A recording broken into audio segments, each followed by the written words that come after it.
Hello.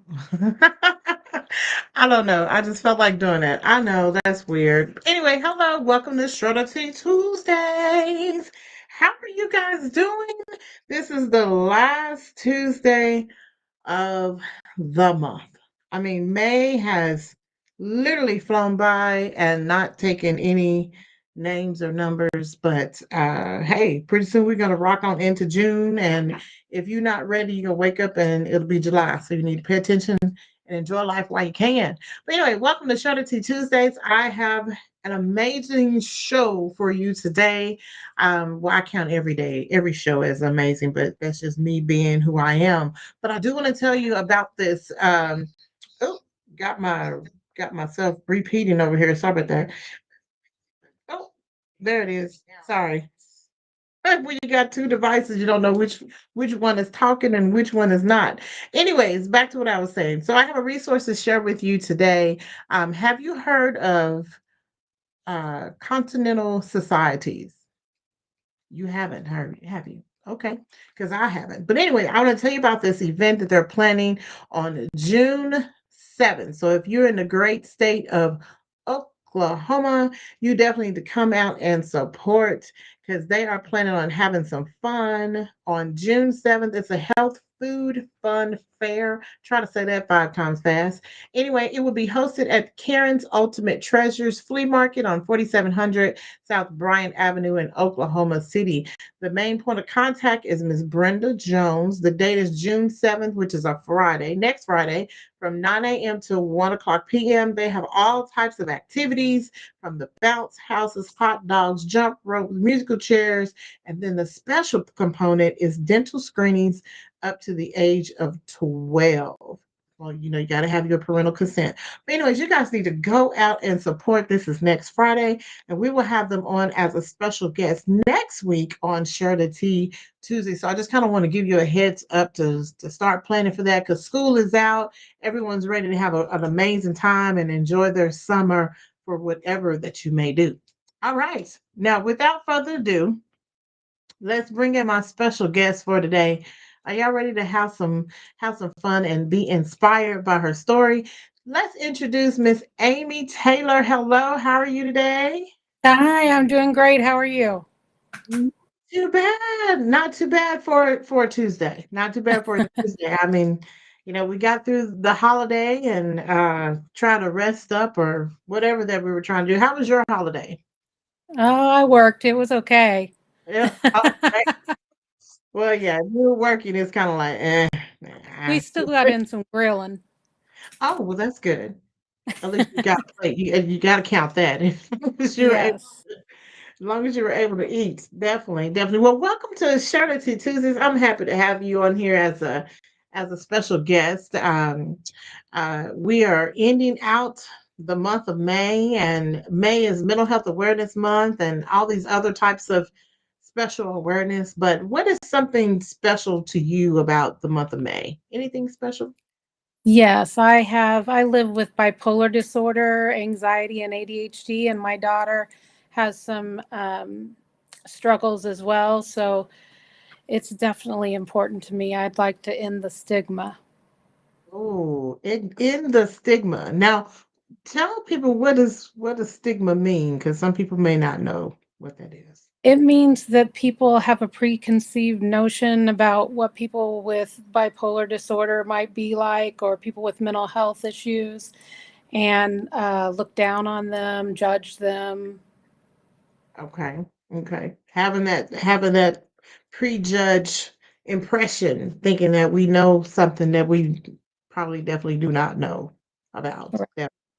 So with those diagnoses that you shared earlier, has this been throughout your lifespan, or did this start later in your adolescence, teenage, or when did this start? Great question. When I was a kid, I was always unhappy, and I mean, not always, but I was regularly unhappy and crying a lot, and went through mood swings and argued with my mom. But then when I was a teenager, it got worse. And then when I went to college, I got diagnosed with major recurrent depression. Okay. And I thought that's what it was, that I just kept getting depressed. But then I did have some manic episodes. And when I was in my early 30s, I was diagnosed with bipolar disorder. Oh, okay. So you went through quite a bit of span where you noticed that some changes were happening. Um, Yes. and let's talk about your adolescent age, if you don't mind. I know that wasn't too long ago, but let's talk about our adolescent age. You know, when we get to like my mom said, we start to smell ourselves, having an attitude, want to argue with mom.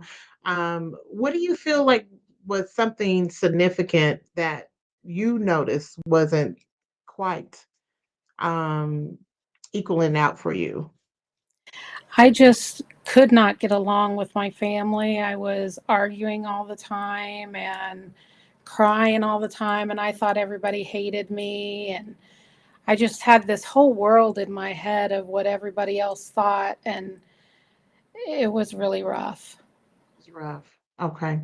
Well, is there something that you would tell your 15 or 16-year-old self back then? Um, what would be a word of advice that you would tell her? I would tell her that everybody is not thinking about you as much as you think they are, that Right. you're not that big of a deal, that they're all thinking about themselves. And so you need to focus on yourself, and that's where it all lies. Wow. So, what do you feel like you had the support that you need from family and then also from friends, neighborhood friends or school friends? I, I think my family did the best they knew how to do at the time. I think they didn't know what was wrong with me.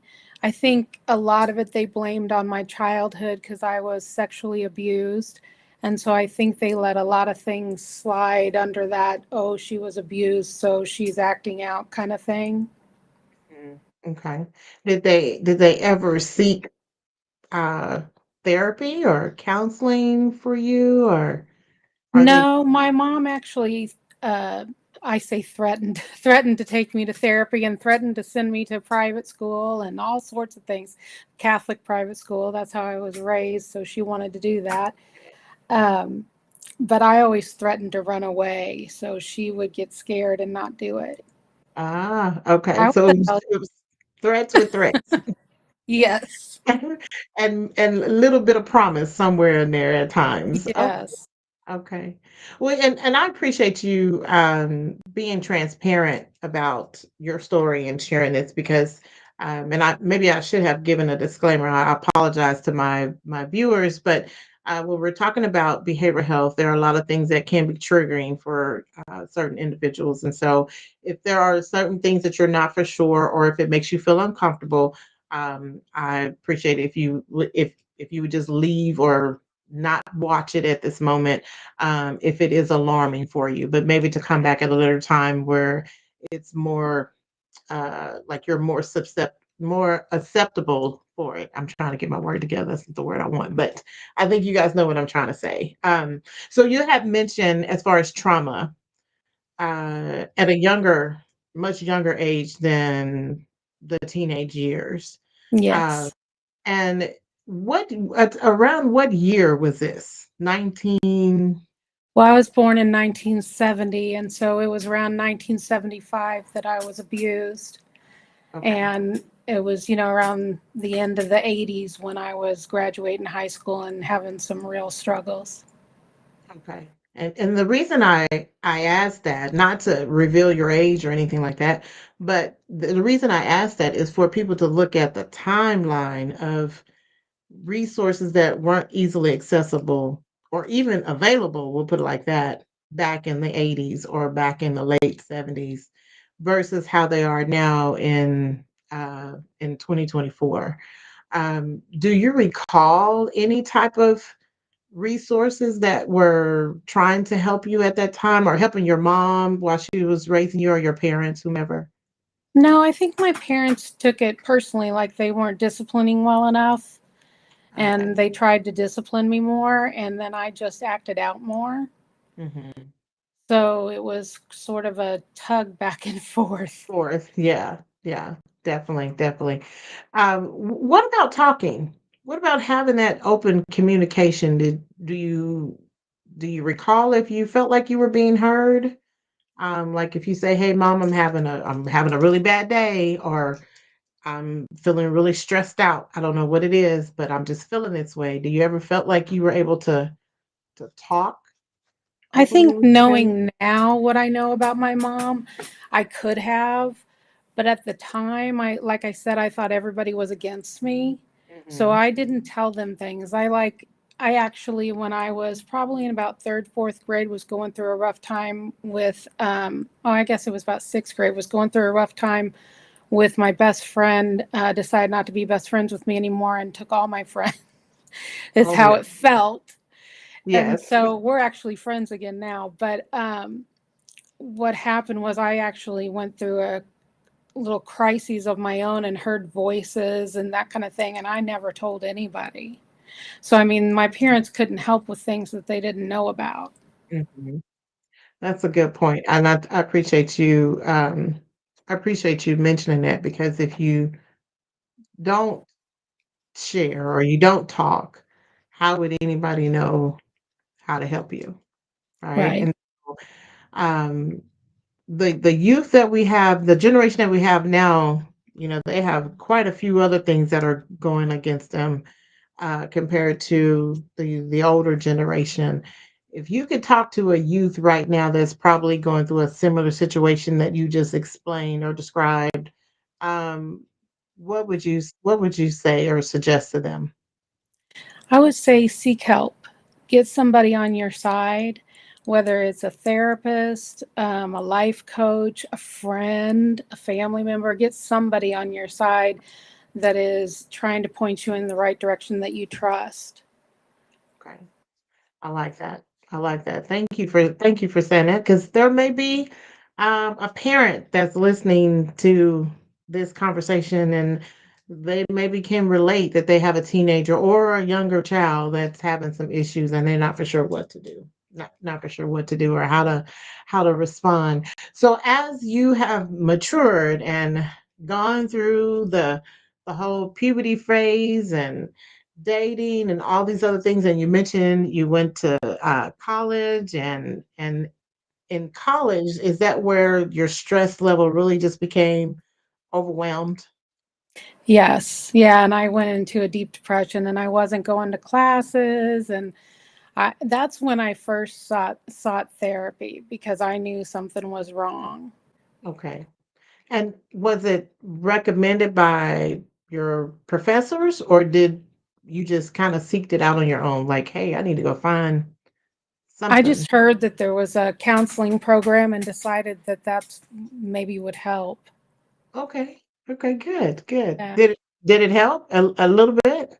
It did a little bit, except for they ended up putting me on antidepressants, which on when you're bipolar, you really need other medications, not antidepressants. They kind of can make you manic and cause more problems, make you and made me angry and angrier Right. than I already was.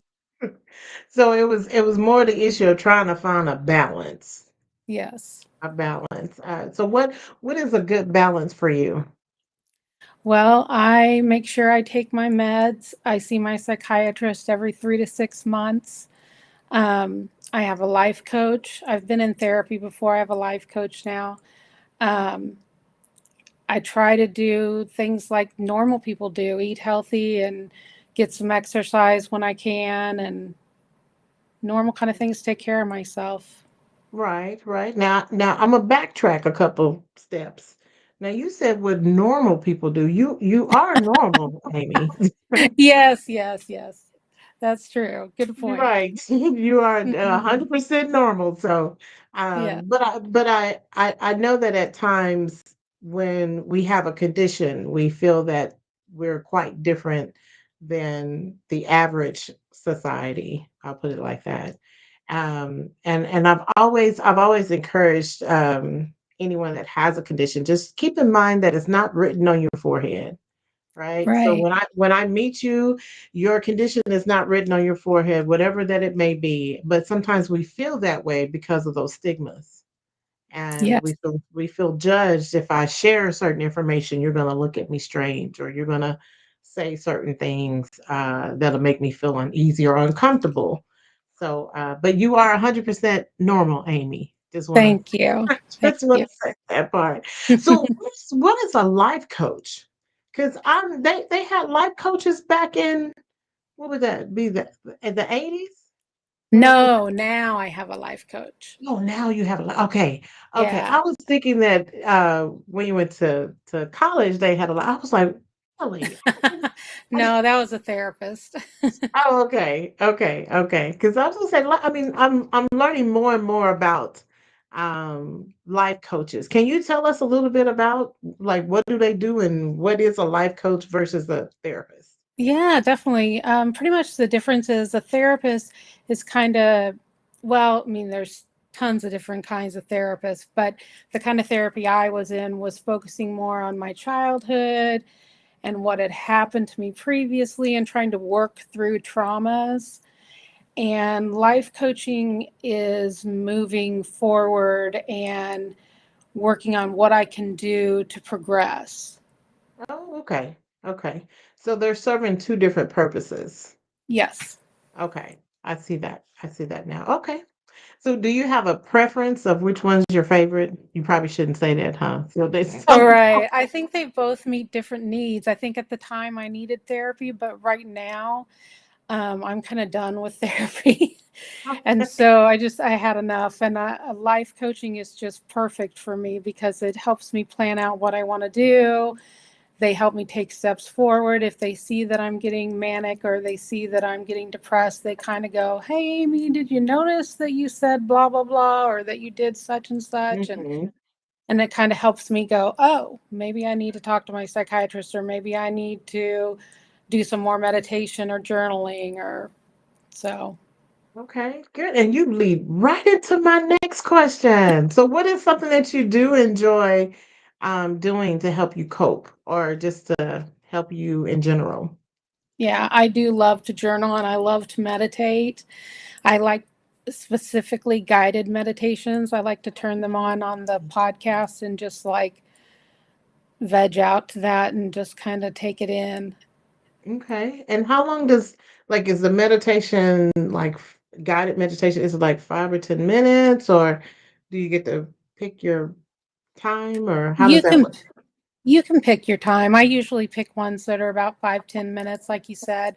But if I have more time, especially at night, sometimes I'll put them on when I'm trying to relax to go to bed because I Ah, struggle with sleep. okay. So yeah, sometimes I'll get longer ones for nighttime. For nighttime. Okay. I love meditation.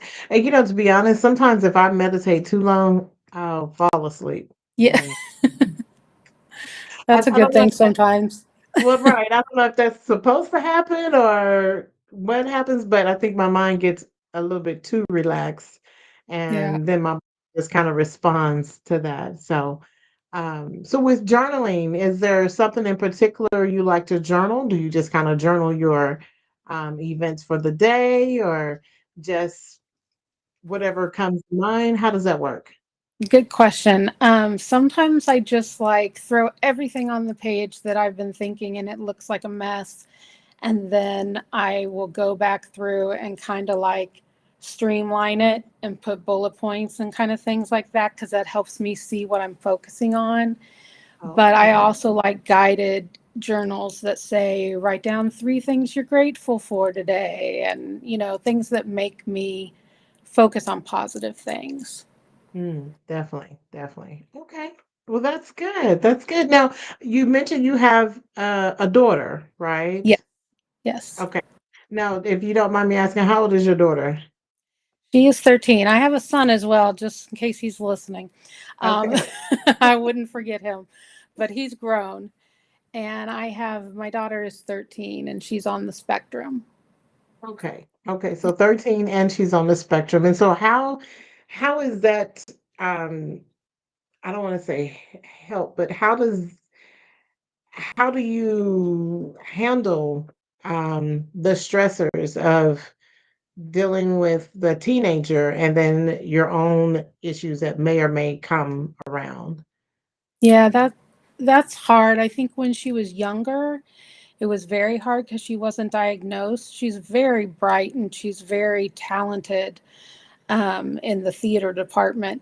So Okay. she's a fun kid. But when she was younger and she was acting out, and she would do things like punch holes in my walls, and we would do like my mom and I did, and go back and forth even when she was 7 or 8 or 9, you know. Okay. And when she got diagnosed, I really read up a lot on autism, and especially girls with autism. And I Mhm. learned so much that I realized that what I was doing was harmful and that I needed to be a better parent. And so now I just totally look at things differently. When she's acting out, I realize there's a problem with her, that something is going on, and I need to figure out what it is. And now that I've done that, she doesn't punch holes in the walls anymore. Well, that's good. That's good. And it's good that you I'm gonna say self-taught. As far as being a parent, and because this is new. Well, this is new for you. I don't want to put that in put words in your mouth, but like you said, you have to read up on it. Like, what am I doing wrong? Because you start to think like, well, am I a bad parent? You start comparing yourself to other things, and like you said, you were doing the same thing that you and your mom were doing. And did that seem to be like a red flag and make you think like, hey, wait a minute, I'm starting to this is reminding me of what happened when I was a child. Oh, yeah, definitely. And I was being told from everyone in my world that I needed to discipline her more and then she would behave more. And that's exactly what my parents tried to do. And Hmm. so I tried to be more, I don't know, I I don't even know what I'm saying. I just basically tried to be firmer. That's what I'm trying to think of. Right. And that, I don't know if you know anything about autism, but that does the opposite. It doesn't Yes, help. it does. It does. And to be honest, my favorite, I would say, population or genre to work with is autism and geriatrics. And Oh, I've always been asked, like, why do you like autistic? I'm like, because you don't understand them. If you would just slow down. That's all you oh have to yeah, do. Slow down and take the time to listen to what they're wanting, or pay attention to what they're trying to tell you something. Um, yeah. so I blessings to you, because I know that with you having to explore and read up on a couple of things, and then also other people telling you other things, I know there was a clash, and Yeah. family probably not liking your parenting style and all those things, but you have to do what's working for you and your family. And that's good that you were able to recognize, like, hey, if I have a different approach, then I can get a different response from her. And so that's Right. good. She's not being aggressive, or punching the holes in the wall. So that's a good step, right? That's a step. Right, right. We actually joke around now and have a lot of fun. Okay. Well, that's good. That's good. That's good. So with behavioral health in schools, so she's in what you said she's She's 13. So was that she's middle going into ninth. ninth grade? Okay. You can tell I don't have kids. I'll be messing up. Anyway, she's going into ninth grade. So just left middle school. So did you have a lot of resource and support from the school administration? No? No, I've really struggled with the school. When she was in grade school, I lived in the same town her whole life. And when she was in grade school, even without the diagnosis of autism, they were amazing.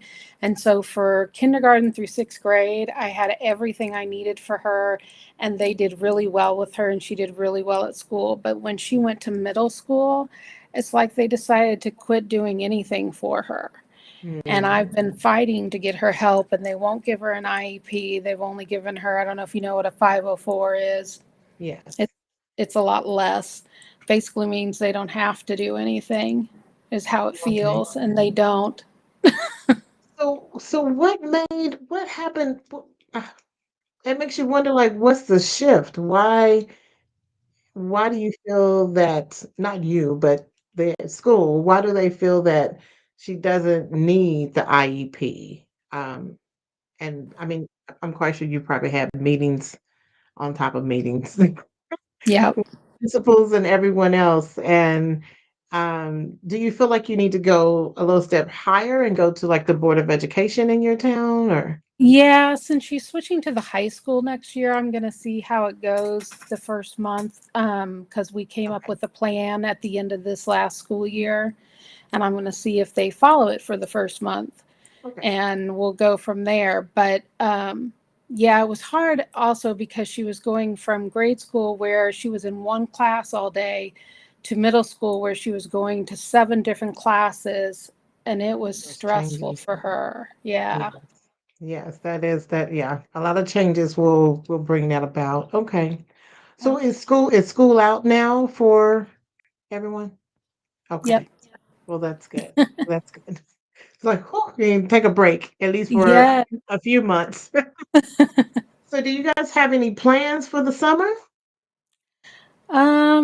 Probably gonna we're gonna go to Legoland, and she likes SeaWorld. Well, it's not SeaWorld, it's Sea Life. It's in Kansas City. Oh, okay. And things Okay. like that, Worlds of Fun and things that are local. Wait a minute. You said Worlds of Fun. I have been to I remember that from high school trip. We went to Worlds of Fun. It's like an amusement park and all that. Yeah. Okay. Okay, so I have been to Kansas City. Yay. Right. I'm just trying to remember what all happened back in high school. I can't remember all that, but okay, neat, neat. Now, is you said Lego Land? Yeah, Is it's a that it? small version of Legoland. It's Okay. just a have you ever seen Sea Life, as how it's a small aquarium? And I haven't, well, I haven't been in years. I think when I went to Sea World, it was probably in Florida. yeah, that one That in, was I many, think, many years ago. Orlando, that one's huge. This is just a Okay. tiny little thing that takes maybe an hour to go through. Oh, okay. Okay. Okay. But they changed the name to Sea Life now. Yes. Well, Ah, here, not Sea, there's still Sea World, but this is Sea Life. okay. Okay. Okay. Now, so with the Legoland, does she like to use Legos or play with Legos? Yeah, she loves that. Oh, that's cool. I just recently saw one of my friends post. She was making some kind of flower or something out of Legos. And I'm like, I didn't even think they can do all of that. I'm so used to the square and the little box. Oh, right. You can make Right. anything now. I see. I see. I may need to make a trip to Legoland and see what all is in store and explore my imagination a little bit. There you go. Well, so that's good that you have some things planned for the summer. And of course you still gotta work. We always gotta make our $2, right? Because we gotta That's survive right. some kind of way. So what is something that you would like to um not share, but what is something that you would like to explore a little bit more in regards to advocacy for mental health? Well, I have a podcast that I just started in January, and it Okay. is all about mental health and neurodiversity. And so I have guests on that either talk about those issues or are professionals in those areas, like therapists, or I've had psychiatrists, psychologists, yoga teachers, you name it, I've had them on. And so that's kind of what I'm doing. Okay, that's good. Now tell me the name of your podcast. It's kind of long. It's Advancing with Amy. And then I have Advancing a with Amy. Okay. and then I have a little thing that says mental health warrior and neuro spicy mama. That's the Spicy tagline. Mama. Neuro Okay. spicy mama. Yep. Neuro Spicy Mama. Okay. And are you on all podcast stations Oh yeah. Yeah. where they can listen? Do you have a certain day that you pick to air your podcast or I drop them? usually do them Sunday night, but I've started doing them on Thursday night as well because I have so many guests. I gotta start rolling them out quicker. Right. Well, that's good. That's good. Yeah. Having all the guests and the followers following you. I mean, it is fun. So It, congratulations on your new thank you. podcast. Yes, yes, definitely. And hopefully if you can send me your information, like I don't know if you have like a flyer or something that you use on social media. Mhm. I wouldn't mind to sharing that so that other people can follow and listen to your podcast. That would be 'Cause great. Thank you.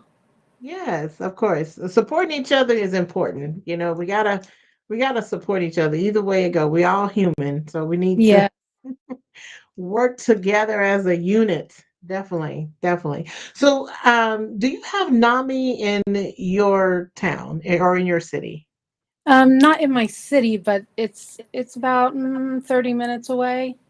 Okay, okay, okay. I was gonna say, have you ever worked with them at all to do any type of work or volunteer work or? I haven't. I'm a social worker, so I do kind of do that kind of work. Okay, But I mainly work with disabled people and the frail and elderly. okay, So I do a lot of work with people in assisted living facilities and nursing facilities, like you were talking about. right. Not nursing facility as much anymore, but yeah, That's I a do a help lot out. of that. Well, Yeah. that's good. So you're already giving back to the community. Because trust me, social work is whew, it's a lot of work. I, bless you. You're trying to connect people with what they need. I understand that. Yeah. But I was just going to say, I think it's good to share your podcast with the NAMI that's in Kansas City or whichever area is closer to you, and just kind of let them know what you're doing so that way they can support you and put you on. There's like a community partner. Like resource area so they can kind of connect you and send more people in to Oh, your okay. way. So yeah, so Thank you. I'm not trying to give you more work to do, but No, that's wonderful. it's like just in case if you ever need more of a support, Nami's really wonderful about that. So I'm yeah. actually on the board of a mental health service program as well. It's called Mental Awesome. Health America of the Heartland, and it's in Kansas City, Kansas. Okay. Okay. Awesome. Awesome. So what other type of wonderful things are you hiding from us that you I'm also working on my MBA. I'm in my last class. So, ooh, your last class. So you got one semester left. yep. Well, And not then even a semester. It's just one class. I take one class at a time. It's online. okay. Oh, And okay, okay, so okay. I graduate June 29th. Ooh, Yeah. wait. That's in 30 days. Yeah. Oh my God. Well, congratulations. That's Thank you. wonderful. I know you'll be happy to get that over with, huh? Yes. It's like I'm done. I don't so do you plan on doing anything further um past that academics? No, probably not. I'm just gonna look into doing something else with the place I work, maybe moving into management or something of that kind. Okay. Well, definitely, definitely. Well, blessings to you. You will do well in everything that you touch. That's my hope for you. And so I just listen. I tell my people this all the time because some people say, where do you find your guests?" Sometimes I just put information out on social media and then someone responds. And so I think it was in the podcast guest look or something that was there. I just put it out there and I had people respond. And so that's how I met Miss Amy. And she said, I would love to share my story and just to be able to encourage and inspire other people. And so I appreciate you coming on Share the Tea Tuesdays. Yes. Thank you. I enjoyed it.